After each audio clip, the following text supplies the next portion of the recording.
जगात जन्माला येणारा प्रत्येक माणूस संशोधकच असतो. काय शोधतो?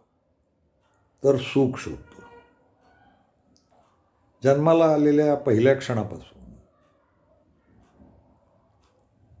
शेवटच्या क्षणापर्यंत माणूस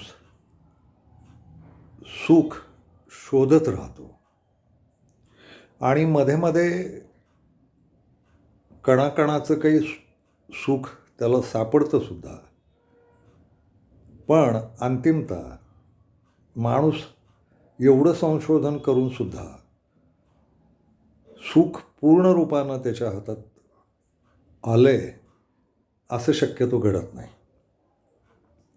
माणसाच्या मनाची भूक एवढी आवाढव्य आहे, ब्रह्मांड भरून उरणारी आहे. त्यामुळं माणूस अंतिमतः सुखी होईल याची शाश्वती नसते.